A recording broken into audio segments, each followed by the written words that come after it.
Good afternoon प्यारे विद्यार्थियों। आज हम आपको विशेषण के बारे में बताएंगे कि विशेषण का जो शाब्दिक अर्थ होता है वह होता है विशेषता बतलाना। तो विशेषण एक ऐसा शब्द है जो संज्ञा या सर्वनाम की विशेषता बतलाता है। संज्ञा या सर्वनाम शब्दों की विशेषता बताने वाले शब्दों को ही क्या कहते हैं? विशेषण कहते हैं। हिंदी में 4 विकारी शब्द होते हैं। विकारी का मतलब होता है जिसमें विकार मतलब दोष हो, समझ रहे हो? जिसमें विकार मतलब दोष हो उसको विकारी शब्द कहते हैं। अब ये 4 प्रकार से जो शब्द होते हैं उनमें दोष उत्पन्न होता है, जैसे संज्ञा शब्दों में, सर्वनाम शब्दों में, विशेषण शब्दों में, वहीं क्रिया शब्दों में। तो ये 4 प्रकार के दोष होते हैं, संज्ञा, सर्वनाम, विशेषण और क्रिया। तो इन चारों विकारी शब्दों की अलग अलग विशेषताएं बताई जाती हैं। जैसे संज्ञा और सर्वनाम शब्दों की विशेषता बताने वाले शब्दों को विशेषण कहते हैं। विशेषण की विशेषता बतलाने वाले शब्द को प्रविशेषण कहते हैं। वहीं क्रिया की विशेषता बताने वाले शब्द को क्रिया विशेषण कहते हैं। तो विशेषण को अंग्रेजी में क्या कहते हैं? एडजेक्टिव, जैसा कि आप सभी जानते हैं। विशेषण की परिभाषा है कि जो शब्द संज्ञा और सर्वनाम की विशेषता बताता है उसे विशेषण कहते हैं। जैसे अच्छा लड़का और बुरा लड़का। इस वाक्य में अच्छा और बुरा शब्द क्या है? विशेषण है, जैसा कि आप सभी जानते हैं, क्योंकि इनमें लड़का का विशेषता बताया जा रहा है, लड़की की विशेषता बताई जा रही है ना। तो लड़का जो शब्द है वह क्या है? संज्ञा शब्द है। तो यहाँ पर संज्ञा या सर्वनाम शब्द, तो सर्वनाम क्या होते हैं? जैसे वह, वे आदि सर्वनाम शब्द होते हैं। तो यहाँ पर लड़का शब्द जो है संज्ञा शब्द है। तो इन शब्दों की संज्ञा व सर्वनाम शब्दों की विशेषता बतलाने वाले शब्द क्या कहलाते हैं? विशेषण। अब विशेषण के अंग कितने होते हैं? देखिए, ये सबसे ज़्यादा इम्पोर्टेंट है। यहाँ पर से ही क्या है, हम उसको विशेषण को आसानी से समझ सकते हैं। जो इसके अंग हैं 3 होते हैं, विशेष्य, विशेषक और प्रविशेषण। विशेष्य, विशेषक और प्रविशेषण। सबसे पहले जानते हैं विशेष्य किसे कहते हैं। कि जिस शब्द की विशेषता बताई जाए उसे कहते हैं विशेष्य। मान लो कि इसमें एक उदाहरण दिया है, काला कुत्ता या मोटा आदमी। तो इसमें आदमी की विशेषता बतलाई जा रही है कि यह आदमी कैसा है ना। तो वह आदमी कैसा है? मोटा। तो किसकी विशेषता बतलाई रही? मतलब जिस शब्द की कौन सा शब्द है? आदमी की। तो आदमी की विशेषता यहाँ पर बतलाई जा रही है, तो उसको कहेंगे विशेष्य। क्लियर? नेक्स्ट, तो ये यहाँ पर एक तो कुत्ता हो गया और एक आदमी हो गया। ये शब्द क्या है? विशेष शब्द हैं। अब बात कर ले कि यह काला शब्द क्या है। देखिए कि जिस शब्द से संज्ञा या सर्वनाम की विशेषता बताई जाती है उसे कहते हैं विशेषक। यानी विशेषण को ही विशेषक कहा जाता है। विशेषण विशेष्य कह लो या विशेषक विशेष्य कह लो, एक ही बात है। तो यहाँ पर लाल गुलाब, नीला आकाश। तो इन शब्दों में लाल जो शब्द है वह विशेषण या विशेषक हो जाएगा। वहीं नीला शब्द जो है, अर्थात परिभाषा क्या है उसको याद रखें कि जिस शब्द से संज्ञा या सर्वनाम की विशेषता बतलाई जाती है तो उसे कहते हैं विशेषक या विशेषण। तो इन वाक्यों में गुलाब की विशेषता लाल और आकाश की विशेषता नीला है, यानी लाल और नीला विशेषक हैं या इन्हें कह सकते हैं विशेषण हैं। बात करते हैं प्रविशेषण किसे कहते हैं। क्या? प्रविशेषण। विशेषण की विशेषता बतलाने वाले शब्द प्रविशेषण कहलाते हैं। और कुछ प्रविशेषण शब्द के उदाहरण हैं, जैसे बहुत, अत्यंत, ज़्यादा, अधिक, अत्याधिक या अत्यधिक इत्यादि। जैसे बहुत अच्छा लड़का। अब एक तो लड़का शब्द जो हो गया यहाँ पर क्या हो गया? विशेष्य। अब लड़के की विशेषता बतलाने वाला शब्द हो गया अच्छा, जिसको विशेषक कहते हैं, या क्या कह सकते हैं विशेषण जिसको कहते हैं। अब इस विशेषण की भी विशेषता जो आगे वाला शब्द है वह बताएगा कि लड़का कितना अच्छा है, बहुत अच्छा है, बहुत बुरा है ना। इस प्रकार से कह देंगे तो यह हो गया बहुत शब्द यहाँ पर प्रविशेषण। क्लियर? एक और उदाहरण देखें, जैसे अत्यधिक सुंदर बालक। तो यहाँ पर अत्यधिक जो शब्द है प्रविशेषण है, सुंदर जो शब्द है विशेषक या विशेषण है, वहीं बालक शब्द क्या है, विशेष्य है। तो क्रिया विशेषणों की विशेषता बतलाने वाले शब्दों को ही क्या कहते हैं, प्रविशेषण। गरिमा बहुत धीरे धीरे चलती है, तो यहाँ पर प्रविशेषण शब्द जो है बताइए कमेंट बॉक्स में लिख करके कौन सा शब्द होगा। नेक्स्ट, उद्देश्य और विशेषण और विधेय विशेषण किसे कहते हैं। जैसे पूर्व के विशेष्य के पूर्व या पहले आने वाले विशेषण को उद्देश्य विशेष्य या विशेषण कहते हैं या उद्देश्य विशेषण कहते हैं, जबकि बाद में आने वाले विशेषण विधेय विशेषण होते हैं। जैसे चतुर बालक अपना कार्य करते हैं, तो विशेष्य के पूर्व अब विशेष्य शब्द कौन सा है, बालक शब्द जो है उसी की तो विशेषता बतलाई जा रही है। तो यहाँ पर बालक शब्द क्या है, विशेष्य, वहीं उसकी विशेषता बतलाई जा रही है कैसे, कि वह चतुर है। तो पूर्व विशेष्य के पूर्व शब्द कौन सा है, चतुर, तो चतुर क्या हो गया यहाँ पर, उद्देश्य विशेषण हो गया। ठीक है, अब वो उसी प्रकार से इस वाक्य में बालक विशेष्य और चतुर विशेषण, तो विशेष्य के पूर्व या पहले विशेषण आया, तो इसलिए इस वाक्य में उद्देश्य विशेषण है। बालक चतुर है तो विधेय विशेषण, कैसे, जो बालक शब्द है, देखो यहाँ पर बालक शब्द है, ठीक है, अब बालक के अगर पहले आए, सीधी सी बात, बालक के अगर पहले चतुर शब्द आए तो ये हो गया क्या, उद्देश्य विशेषण। क्या हो गया, उद्देश्य विशेषण। अब ये बाद में आए चतुर शब्द बाद में, तो ये हो गया विधेय विशेषण। क्लियर। नेक्स्ट, विशेषण के प्रकार या भेद। विशेषण को मुख्य रूप से 4 भागों में बांटा गया, आप जानते ही हैं, गुणवाचक, संख्यावाचक, सार्वनामिक और परिमाणवाचक। तो संख्या और सार्वनामिक जो होते हैं एक से एक जैसे होते हैं, या निश्चित अनिश्चित कह दो या मौलिक यौगिक कह दो। ठीक है, तो यहाँ पर निश्चित परिमाण और अनिश्चित परिमाण ये भी होते हैं। तो गुणवाचक विशेषण जानते हैं सबसे पहले किसको कहते हैं। देखिए कि जिन विशेषण शब्दों से संज्ञा और सर्वनाम शब्दों के गुण, दोष, रंग, रूप, आकार, संबंध, स्थान आदि का पता चलता है उसे गुणवाचक विशेषण कहते हैं। भाई शेयर वेयर लाइक वाइक कर दिया करो कभी कभी। तो जिन विशेषण शब्दों से संज्ञा और सर्वनाम शब्दों के गुण, दोष, रंग, रूप, आकार, संबंध, स्थान आदि का पता चले उसे गुणवाचक विशेषण कहते हैं। तो इस विशेषण में संज्ञा या सर्वनाम के गुण को संकेत करता है, लेकिन गुण का अर्थ यह नहीं है कि यहाँ केवल संज्ञा सर्वनाम के अच्छे गुणों को ही इंगित करता हो, बल्कि उसके बुरे गुणों को भी बताता है, तो वही होता है गुणवाचक। भाई गुण एक व्यक्ति में अच्छे भी हो सकते हैं और बुरे भी हो सकते हैं, है ना, अच्छे और बुरे दोनों प्रकार के गुण हो सकते हैं। उसी प्रकार से काल, आकार, रंग, गंध, स्वाद, रूप, दशा आदि का वर्णन कर देते हैं विशेषण में गुणवाचक विशेषण। जैसे देखिए, जैसे काल मतलब समय, तो पुराना, ताजा, भूत, वर्तमान, भविष्य, प्राचीन, अगला, मौसमी, आगामी। आगामी में आने वाला, मौसमी मतलब मौसम के हिसाब से। तो समय के हिसाब से भी क्या है, उसका गुण बताया जाता है।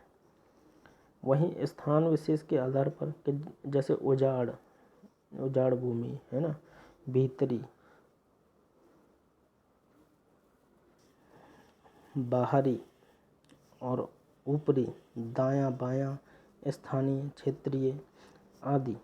तो उसी प्रकार से आकार के आधार पर जैसे गोल, चकोर, पीला, सुंदर, नीला, लंबा, चौड़ा और सीधा इत्यादि। वहीं रंग के आधार पर जैसे कैसा रंग है उसका, नारंगी, हरा, सफ़ेद, कैसा भी रंग हो इत्यादि के आधार पर। वहीं दशा के आधार पर पतला, मोटा, भारी, हल्का, गीला, सूखा, गरीब, पालतू। वहीं गुण के आधार पर उचित, अनुचित, है ना, सच्चा, झूठा, दानी, न्याय, दुष्ट और शांत। वहीं गुणवाचक विशेषण में किसी भी गुण के पीछे सा जोड़कर उसके गुणों को भी कम किया जाता है। जैसे बड़ा सा, ऊंची सी, पीला सा, है ना, तो इस प्रकार ये हो गए गुणवाचक के विशेषण के उदाहरण। आपके मतलब काल, स्थान, आकार, रंग, दशा, गुण, विशेष आ जाए तो इनके आधार पर हम उसके गुणों को तय करेंगे। क्लियर? जैसे कमज़ोर मजदूर गिर गया, तो यहाँ पर अब अगर बात करें तो मजदूर जो शब्द है वह क्या है? मजदूर जो शब्द है वह क्या है? तो मजदूर की विशेषता बतला रहा है, तो मजदूर शब्द एक विशेष्य हो गया। ठीक है, क्या हो गया? विशेष्य। और जो विशेषण शब्द है, क्या विशेषण शब्द है वह क्या है?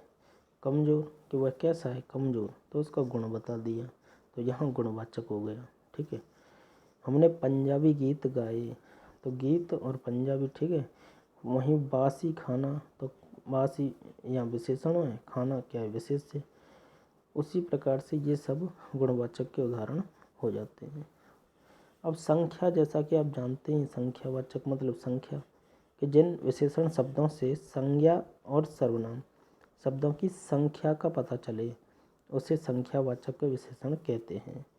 संख्यावाचक विशेषण में संख्या का पता चलता है और इसे हम गिन सकते हैं, परंतु इसे हम नाप तोल नहीं सकते। तो संख्यावाचक विशेषण के अंतर्गत आने वाले कुछ शब्दों के उदाहरण क्या हैं? देखिए, जैसे बाजार में 10 दुकानें हैं। क्या है? बाजार में 10 दुकानें हैं। तो यहाँ पर किसके बारे में बात कर रहा है? दुकानों के बारे में। तो दुकान शब्द क्या हो गया भाई? विशेष्य हो गया कि नहीं? दुकान शब्द विशेष्य है। अब कितनी दुकानें हैं? कि 10। तो ये इसकी विशेषता बतला रही है कि 10 दुकानें हैं उसके पास, है ना। तो ये विशेषण हो गया। अब कौन सा विशेषण हो गया? संख्यावाचक। आपको समझ आ गया होगा आसानी से। ठीक है। उसी प्रकार से कई पक्षी इधर उधर उड़ रहे हैं। अब तो यहाँ कई बता दिया तो कई आ गया, और पक्षी के बारे में बता रहा है तो पक्षी आ गया। ठीक है। विशेषण और विशेष्य क्या हो गया? विशेषण, ये विशेषण और ये विशेष्य। क्लियर? बाढ़ में सैकड़ों लोग मर गए। अब भाई किसके बारे में बात कर रहे हैं बताइए? लोगों के बारे में। अब लोग कितने थे? सैकड़ों। तो यहाँ पर संख्यावाचक विशेषण। ठीक है। नेक्स्ट बात कर रहा है, संख्यावाचक विशेषण भी निश्चित अनिश्चित हो सकते हैं। भाई निश्चित संख्या, जैसे 5वां मकान है, ठीक है। अब वह कह दे कि अनिश्चित संख्या, भाई वो कह दे कि दोनों भाई आएंगे, तो 2 हैं तो दोनों आएंगे। अब वह कह दे क्या पता कौन आएगा। तो यहाँ कुछ बहुत हर एक, प्रत्येक, कई अनिश्चित संख्याएं हो जाती हैं। जैसे वहाँ बहुत से आदमी हैं, वहाँ बहुत से आदमी, आपको पता नहीं है कि कितने आदमी हैं, है ना। वहाँ बहुत आदमी हैं, कुछ बच्चे खेल रहे हैं। तो निश्चित अनिश्चित आप जानते ही हैं कि डेफिनेट और इनडेफिनेट जिसको कहा जाता है। वहीं सार्वनामिक विशेषण या सांकेतिक विशेषण किसे कहते हैं? सार्वनामिक का मतलब होता है एक तरह से संकेत, जैसे जिस विशेषण में पुरुषवाचक और निजवाचक, या नीचे लिखा है सॉरी निजवाचक, है ना, सर्वनाम के शब्द जैसे मैं, वह और तू के अलावा अन्य सर्वनाम शब्द यह, कोई, मेरा, उसका, उसकी जैसे शब्द किसी संज्ञा के पहले आते हैं तब वह सार्वनामिक विशेषण कहलाते हैं। या ऐसे सर्वनाम शब्द जो संज्ञा शब्दों की विशेषता बतलाते हैं उन्हें क्या कहते हैं? सार्वनामिक विशेषण। जैसे यह पेन है, अब यह शब्द जो है क्या है? एक तरह से सार्वनामिक विशेषण का काम कर रहा है। अब पेन शब्द क्या है? एक विशेष्य है। विशेषण विशेष्य का संबंध हुआ कि नहीं बताइए? विशेषण विशेष्य याद रखो, ये इससे पहले आता है। जैसे तुम्हारी पड़ोसन डॉक्टर है, तो डॉक्टर कौन है? तुम्हारी पड़ोसन। नेक्स्ट, इस विशेषण को सांकेतिक विशेषण भी कहा जाता है। ठीक है, एक तरह से संकेत देने वाला, संकेत देने वाला, क्योंकि यहाँ जिस संज्ञा की बात कही जाती है उसी संज्ञा को सांकेतिक रूप से सर्वनाम शब्द का प्रयोग करके बताया जाता है, अर्थात जिसका अर्थ उसी वस्तु पर ही होता है या जिस वस्तु या संज्ञा के बारे में कहा गया हो। उदाहरण स्वरूप इन वाक्यों को देखें, जैसे मेरा घर गंगा किनारे है। मेरा घर गंगा किनारे है। अब ये बात किसकी कर रहा है? यहाँ पर विशेषण विशेष से अगर आप पहचान लेंगे तो वाक्य आसानी से समझ आ जाएगा। बात कर रहा है घर की, ठीक है, तो घर क्या हो गया? विशेष से। अब मेरा घर कह रहा है वह, तो ये विशेषण हो गया कि मेरा तेरा उसका, है ना, तो ये विशेषण और यह विशेष से। विशेषण कौन सा? मेरा शब्द है, तो यहाँ पर एक संकेत की बात कर रहा है, सार्वनामिक की। जैसे वह छाता खरीदेंगे, तो छाता शब्द की बात कर रहा है। अब कौन कर रहा है? वह तो वह की कह रहा है, तो विशेषण विशेष से संबंध आप जान पाएंगे तो आसानी से इनका आंसर लगा देंगे। देखिए, उत्पत्ति के अनुसार सार्वनामिक विशेषण को दो भागों में बांटा गया है, मौलिक और यौगिक। जो सर्वनाम बिना किसी परिवर्तन के संज्ञा के पहले प्रयोग में आता है उसे मौलिक या सार्वनामिक विशेषण कहते हैं। जैसे यह फल, कोई बालक, वह आम है। मौलिक या सार्वनामिक विशेषण कहते हैं कि जो सर्वनाम किसी परिवर्तन के संज्ञा के पहले प्रयोग में आता है। मतलब भाई यहाँ पर आप संज्ञा शब्द देख लो, फल है, अब इसी को कहेंगे विशेष से। संज्ञा शब्द तो है ही, लेकिन है क्या ये? विशेष से। और विशेष से और विशेषण का संबंध क्या, कौन सा शब्द बताएगा? पहले जो आएगा, ठीक है। तो यह शब्द जो है क्या है? एक विशेषण है। तो आप जान जाएंगे कि ये मौलिक सार्वनामिक विशेषण है, ठीक है, बिना किसी परिवर्तन के। तो यह फल है, उसी के बारे में बता रहा है कि यही फल है, वह आम है। तो इस प्रकार के विशेषण हो जाएंगे मौलिक सार्वनामिक। नेक्स्ट, यौगिक। यौगिक मतलब कौन सा? मतलब दो जोड़ दिए ना। इस प्रकार के विशेषण में प्रयोग किए जाने वाले सर्वनाम के साथ प्रत्यय लगाकर या जोड़कर संज्ञा के पहले सर्वनाम लगता है, यहाँ यौगिक सार्वनामिक विशेषण होता है। जैसे ऐसा आदमी, भाई आदमी के बारे में बात कर रहा है और कैसा है वह, कि ऐसा है, ठीक है। तो विशेषण विशेष का संबंध यहाँ पर उसने बता दिया, तो हमने जान लिया कि ऐसा आदमी, कैसा घर, ठीक है। तो ये यौगिक सार्वनामिक विशेषण, कैसा, कौन सा, है ना। तो इन वाक्यों में संज्ञा आदमी और घर के आगे यौगिक सार्वनामिक विशेषण शब्द लगा है। नेक्स्ट, चौथा जो है परिमाण। परिमाण मतलब होता है एक तरह की मात्रा, है ना। जैसे आप जानते ही हैं कि नवीन 10 किलो आटा लाया, तो क्या लेके आया? आटा। विशेषण विशेष से संबंध जान लो कि आटा अब कितना, कि 10 kg, ठीक है, 10 kg। तो विशेषण और विशेष का संबंध यहाँ पर हो गया। तो हम आसानी से, अगर अंडरलाइन दी हो तो आसानी से बता देंगे। अब ये याद रखना है कि कौन सा है, परिमाण या मात्रा की बात कर रहा है। अब यहाँ किलो लग रहा है, इसलिए यह मात्रा है। अगर यहाँ 10 ही 10 रहता तो यह संख्यावाचक हो जाता, ये आपको ध्यान रखना होता है।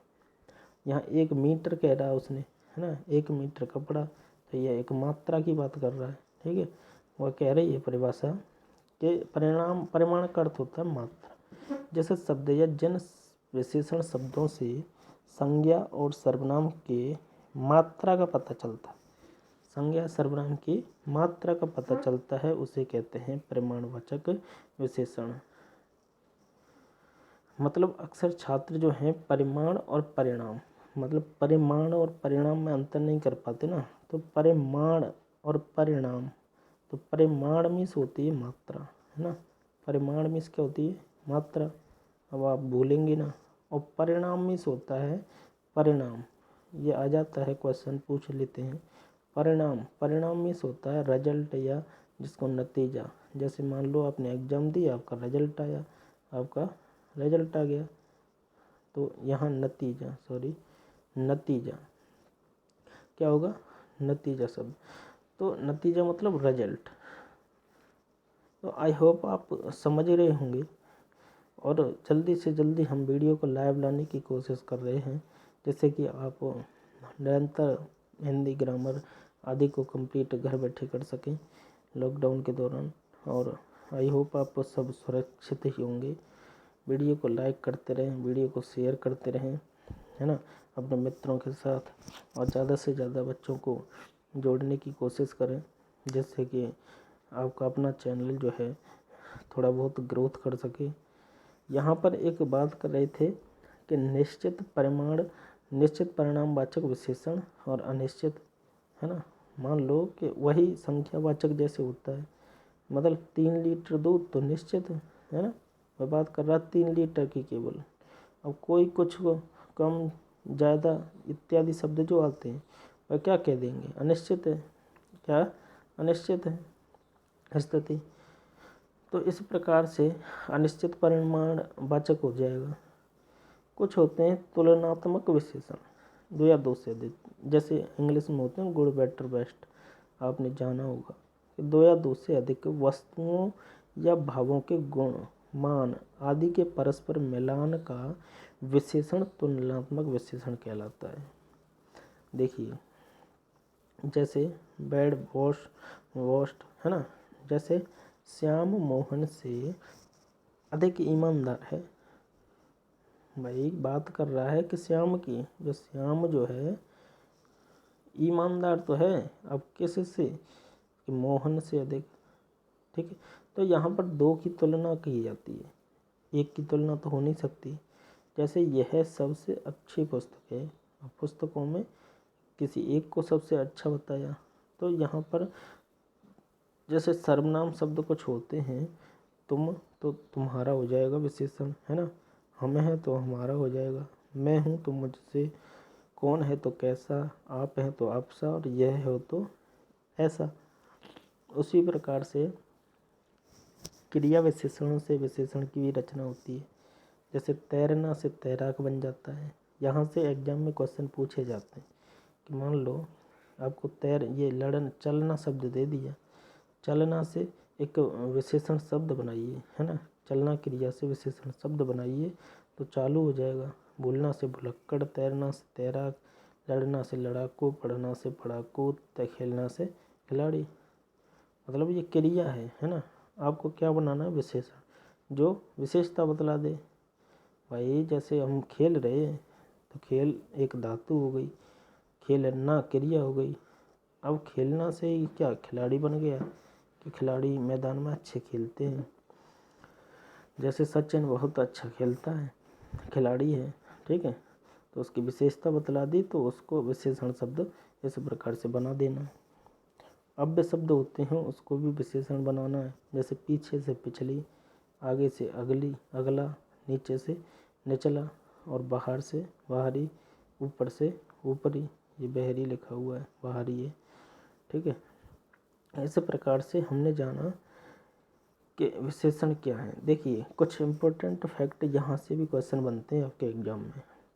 जैसे संज्ञा के बदले प्रयुक्त होने वाला शब्द जो है सर्वनाम कहलाता है, जबकि यही सर्वनाम किसी संज्ञा के साथ विशेषण के रूप में जब आता है या प्रयुक्त होता है तो वह सार्वनामिक विशेषण कहलाता है। जैसे वह खेल रहा है, मैं, वह जो है सर्वनाम शब्द है, ठीक है, लेकिन वह किताब राम की है, मैं, वह जो शब्द है यहाँ पर इस वाक्य में, तो वह शब्द क्या है कि वह किताब एक विशेषण के रूप में भी काम कर रहा है। भाई अगर जो संज्ञा व सर्वनाम शब्द के पहले लग जाए तो वह विशेषण, और खाली आ जाए तो वह क्या होगा, सर्वनाम। क्लियर।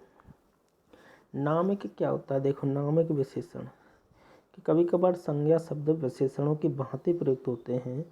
विशेषण की भांति प्रयुक्त होने पर संज्ञा शब्द नामिक विशेषण कहलाते हैं। भाई नामिक आपने आज तक नहीं पढ़ा होगा, समझ रहे हो, नामिक तो आज तक पढ़ा ही नहीं होगा आपने। नामिक शब्द, नामिक विशेषण किसे कहते हैं।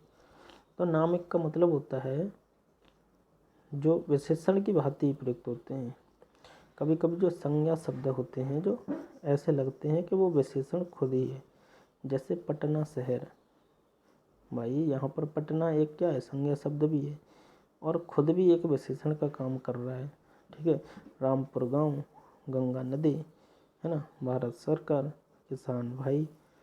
तो इस प्रकार के जो नाम एक मतलब नाम वाले, ठीक है, तो उस प्रकार के विशेषण भी आपको देखने को मिल जाते हैं। जैसे संज्ञा की भांति भी कुछ विशेषणों का प्रयोग होता है। जैसे गरीब भी जीना चाहते हैं, तो कुछ विशेषण संज्ञा की भांति प्रयुक्त होते हैं। संज्ञा की भांति प्रयुक्त होने पर विशेषण बहुवचन का रूप ले लेते हैं। गरीब भी जीना चाहते हैं। हमारे वीरों ने शौर्य का प्रदर्शन किया। बड़ों का कहना मानो। युद्ध कभी कायरों से नहीं लड़ा जाता। हमारे देश में बुद्धिमानों की कमी नहीं है। या सदा अक्षों की संगति में रहना। तो ऐसे विशेषण हैं, जैसे जो भी ये अक्षों, बुद्धिमानों, कायरों, बड़ों, वीरों, गरीब, तो ये शब्द क्या हैं, स्वयं ही संज्ञा की तरह प्रयुक्त होते हैं और बहुवचन में होते हैं। ये कैसे? एक बात याद रखेंगे आप, ये बहुवचन में होते हैं तो इन्हें हम जानेंगे कि ये विशेषण जो होते हैं संज्ञा की तरह ही प्रयुक्त होते हैं। तब इन्हें हम, जो बहुवचन में होते हैं, इनको हम क्या बोलेंगे? विशेषण ही बोलेंगे। आई होप दोस्तों आपकी समझ में आया होगा। वीडियो देखने के लिए बहुत बहुत धन्यवाद आप सभी का। वीडियो को शेयर करते रहें, लाइक करें, इस चैनल को सब्सक्राइब करें अगर अभी तक आपने चैनल को सब्सक्राइब नहीं किया है। साथ ही साथ बेल आइकन को दबाएं, है ना, जिससे कि आपको नोटिफिकेशन मिल सके और वीडियो कंटिन्यू देखते रहें, अपने नोट्स बनाते रहें। नोट्स नहीं तो केवल और केवल सुनते रहें वीडियो को, इससे भी आपके बहुत ज़्यादा समझ में आने वाला है। ठीक है। और कोई भी अपडेट जो कि JNV से संबंधित कोई भी अपडेट आती है तो सबसे पहले आपको प्राप्त हो जाएगी। वीडियो देखने के लिए आपका बहुत बहुत धन्यवाद।